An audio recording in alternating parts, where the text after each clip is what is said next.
Let's turn our attention to Manchester United. They sit just 3 points off second place Arsenal following that 2-1 at home to Chelsea yesterday. That's nuts saying that. Chelsea goalkeeper Robert Sanchez was sent off in the 4th minute, which prompted manager Enzo Maresca to make 3 early changes. Neto was taken off straight away with Cole Palmer as well, following them shortly after through injury, apparently. Maresca spoke to talkSPORT after the game and explained his tactical decision. We decided to change something tactically after the red card and the goal we conceded.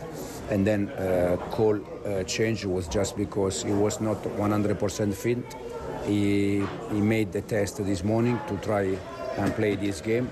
So the effort from him was unbelievable, just to stay, with the team and playing this game. And then he started to feel something. Esteban, of course, was the other player that was subbed off. Before we talk about Man United, let's start with Chelsea, right? Did Maresca lose that game for Chelsea?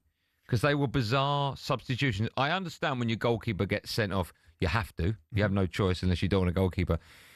But taking Cole Palmer off, we're told he's injured. I'm not so sure because he didn't look happy when he came off with that decision. No, what did you make of the tactics surrounding Maresca in Chelsea yesterday? Yeah, I mean, the substitutions I found extremely bizarre. I thought, like, straight away, bang, goalkeeper got to get on yet. But then when he brought off the rest of the attackers, I thought, huh? Like Esteval and Neto. I was just thinking to myself, I know João Pedro did well, to be fair, on his own for the rest of the game, but like it just felt like they were never going to get themselves back into it. And yes, they got themselves with the header from Trevor Chalobah, but I did find it very, very bizarre that he got them all off. Didn't even leave a couple on. It was almost like he went, let's shut up shop and let's just hope we don't get beat. And if we can nick a set play, we can.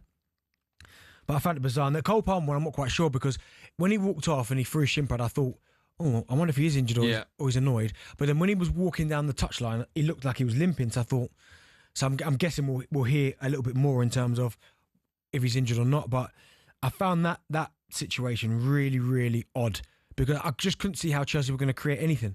Like, it would have had to be in like a couple of set plays to get themselves back into the game. So let me talk to you about the game in more detail, all right? Because we haven't had that conversation. Firstly, right decision to red card Sanchez, right? Yeah. No. Whose fault is that? Defence or his? A little bit of both, a little bit of miscommunication, I thought, because I just think your goalkeeper there rushing out.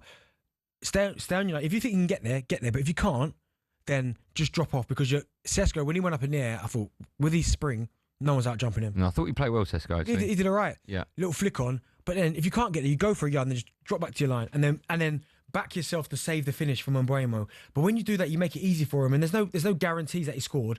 He's got, I think, Chalobah and Fofana chasing him down, both quick. So I would have just maybe stayed where I was at and then backed myself to make the save. But when you kind of go in all guns blazing like that and you just throw yourself at it and you take him out, I mean, it's knee height as well. Yeah, it was. I've got no challenge. What did you make of the game? I thought Man United started off really well. Yeah, it did. I don't think Chelsea ever really got going.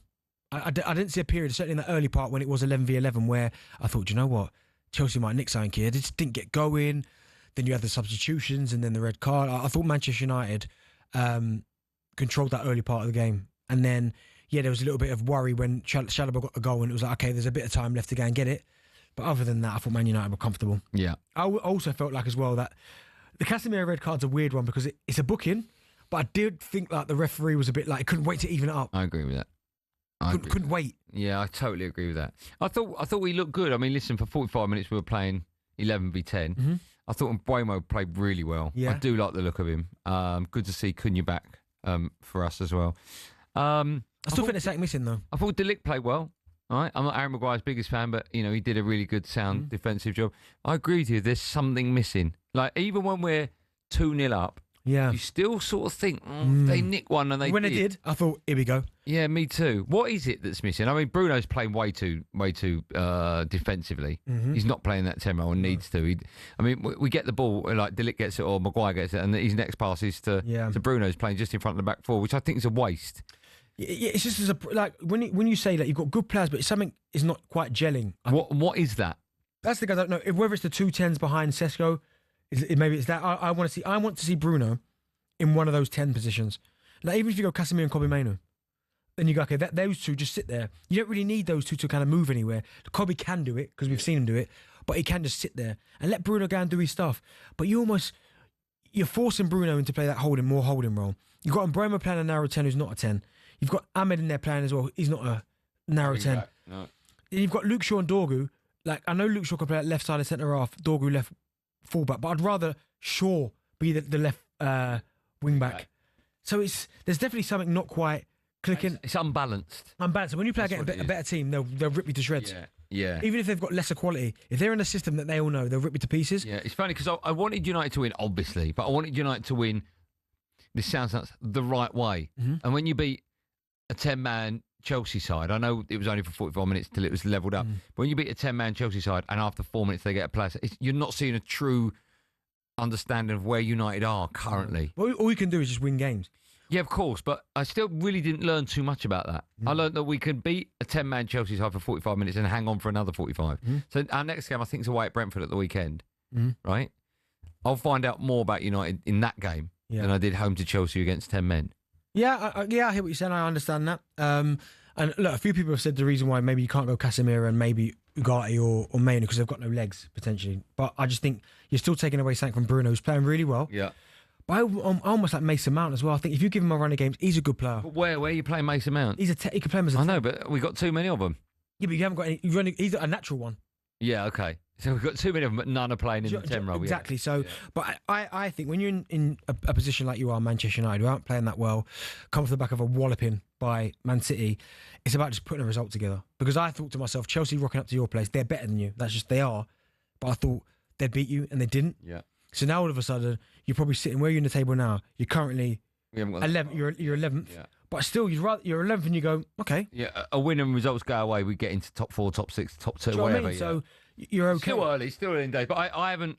I'm not getting too excited for obvious reasons. As I say, a win against Brentford away is going to be, I think, tougher. I'll understand more. Beating 10-man Chelsea at home. No. We should, right? I mean, God, if we can't beat them. Yeah, 10 men. Brentford away, then Sunderland at home, then Liverpool away. Yeah, so the 2 games before Liverpool, they're games you think, okay, if we can get 6 points there. Yeah, but that's always been the problem, I think. Yeah. I think a lot of Man United fans have been like, who's next? We've just played Chelsea. Okay, we've got Brentford. I will win that. And all of a sudden you look at the table, we're top now. Yeah, but then it's not. Because Brentford will... we'll probably draw that game or even lose it. Well, Brentford not in any great form. So if you are going to go down and turn them over, they got beat by Fulham 3-1. Yeah. They drew with Villa, drew with Chelsea, lost to Sunderland. So you should be beating them. So you should be, in theory, but then their opening game, they beat Bournemouth. But it's definitely one of those where you're looking at it and going, do you know what? Yeah. Was that their opening game? That was it. That was the EFL game, that. Right. But you are looking at it again, they're in no form either. So a quick word about Chelsea on the back of what out of the 2 managers, who's got more pressure on them this season? To do what they need to do. Amorim's got more pressure because he's got nothing to show for since he's been there. Okay. Maresca at least can go, well, listen, we've got 2 trophies. I know at Chelsea maybe that doesn't really count for a lot, but certainly in the old regime doesn't count for anything really. But he can at least go, well, you know what, give me a bit of time, I'll get it right. We've won the Club World Cup, we've won the Conference League. Like I will get it right. Amorim has been back-to-back results. The one at the weekend was the first back-to-back home wins. Yes, okay, that's fine, but there's a loss in between there. Yeah, no. Do you know what I mean? So literally clutching at straws here. So I think Amorim's got big pressure under him, especially if you get beat by Brentford and it's like you're back to square one again. Yeah. talkSPORT Drive with Andy Goldstein, Monday to Friday afternoon from 4 on AM, on DAB, via the talkSPORT app and on your smart speaker. talkSPORT.